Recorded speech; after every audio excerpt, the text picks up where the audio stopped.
En 2013, quand Gefica s'est inscrit dans le programme de Bioproof, je ne savais pas que je devrais faire une présentation 5 ans plus tard. Alors le problème, c'est que justement, nous avions choisi un produit qui est toujours couvert actuellement par son brevet, chez un client qui est très sensible tout de même à la diffusion des informations qu'on peut donner. Néanmoins, je pense qu'il y a quand même des choses qui sont intéressantes à dire. Il s'agit d'une pièce en SBR dont le schéma apparaît sur une de ces photos et qui évidemment ne tiendrait pas forcément sur la table comme celle de Guy Aubert. C'est un produit destiné à l'étanchéité, mais qui fonctionne en dynamique avec une alternance de compression, d'étirement, et qui demande donc un cahier des charges assez complexe, même si la formulation en elle-même n'est pas une formulation très compliquée.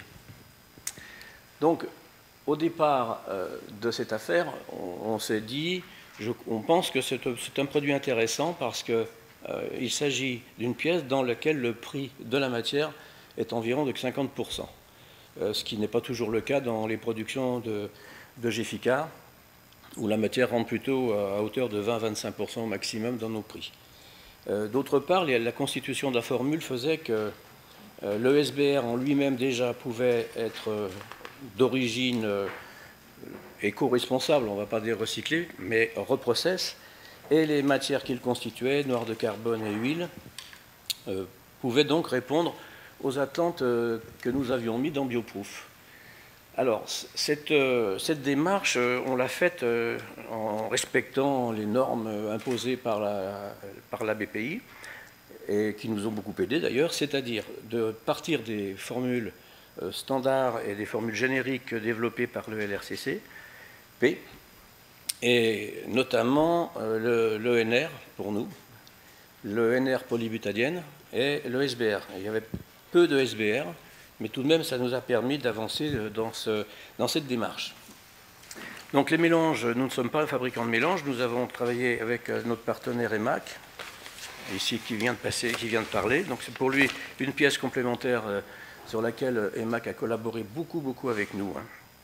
Alors comme je le disais, cette pièce, du fait de son fonctionnement, a un critère technique qu'il faut absolument respecter, c'est la DRC, mais la déformation rémanente à la compression, qui est extrêmement importante. C'est-à-dire que comme c'est de l'étanchéité dynamique, on ne peut pas admettre que ce produit, au fil du temps, laisse s'échapper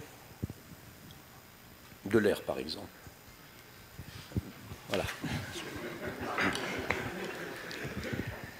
Et le point numéro 1, c'était donc effectivement cet aspect-là. Le deuxième point, c'était une élongation à la rupture extrêmement élevée, dans un matériau dont la dureté et les modules statiques et dynamiques ont une importance considérable également. Premier travail, donc, c'était le choix des pyroblacs. Là encore, ce sont les études du LRCC qui nous ont guidés. On a travaillé sur des produits d'alpha recyclage et de CCT. Il était intéressant de noter qu'à 20% d'ajout de ces matières-là, les propriétés étaient totalement inchangées. À 50%, il a fallu donc procéder à des rectifications de propriétés, notamment les propriétés dynamiques.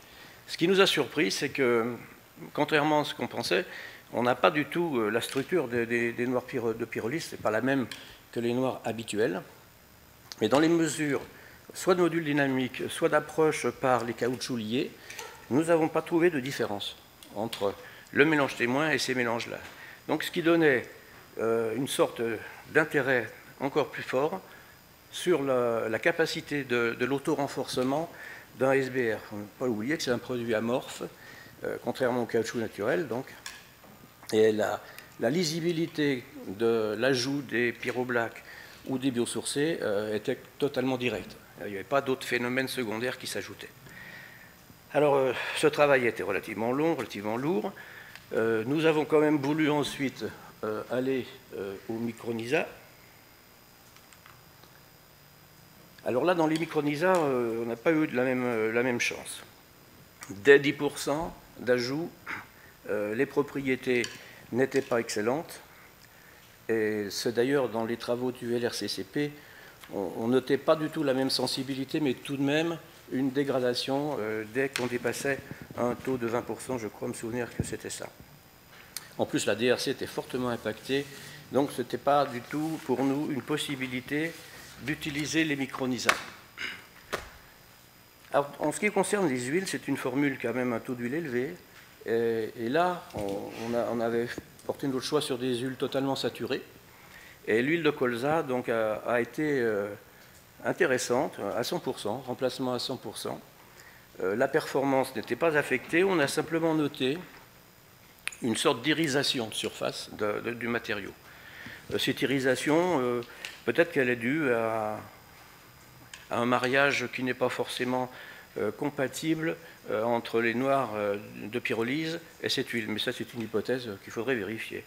Ça ne nous a pas gênés, ce n'est pas une pièce d'aspect. Enfin, néanmoins, c'est quand même un souci, puisque tout client qui voit une pièce noire, qui est toujours noire, mais qui a changé d'aspect, se dit, il s'est passé quelque chose, il y a un loup, comme on dit. Hein.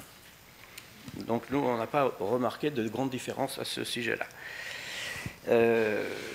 Pour le caoutchouc régénéré, nos premiers travaux avaient donc été faits avec Plymouth. Là encore, l'ajout de 20% de régénéré n'impacte pas les propriétés mécaniques, impacte un peu les propriétés dynamiques. Je veux dire par là qu'on a trouvé un facteur d'amortissement ou un module visqueux un peu plus élevé que dans le témoin. Ce n'est pas forcément une gêne. On a essayé d'aller au-delà des 20%, mais ça, les propriétés sont beaucoup trop affectées. Ce qui ne veut pas dire qu'on ne peut pas utiliser plus que 20%, mais dans l'application choisie, ce n'était pas possible. Alors le problème pour nous, c'était de récolter nos propres déchets pour les faire recycler. L'étude aurait été intéressante d'aller chercher des déchets de pneumatiques, comme on en a entendu parler tout à l'heure, et nous travaillons d'ailleurs à ce sujet-là en ce moment avec la société Phoenix Technologies, mais les résultats ne sont pas encore sortis de nos laboratoires. Donc, fort de tout cela, on a pu quand même construire une ou plusieurs formulations. Il y en a une sur laquelle on va simplement dire quelques mots sur les essais que nous avons conduits, dans laquelle on a pu ajouter donc, entre 20 et 50% de pyroblack, pas de micronisa, des huiles naturelles, l'huile de colza et un caoutchouc dévulcanisé de Plymouth qui provient de nos propres fabrications, de nos propres déchets. Alors, l'essai qui a été conduit, c'est un essai industriel. Bon, les pièces oscillent entre 5 et 10 kg. On aperçoit un peu la façon de les produire. On les produit par extrusion, ensuite par moulage. Ensuite, il y a une soudure à chaud précédée d'un ponçage.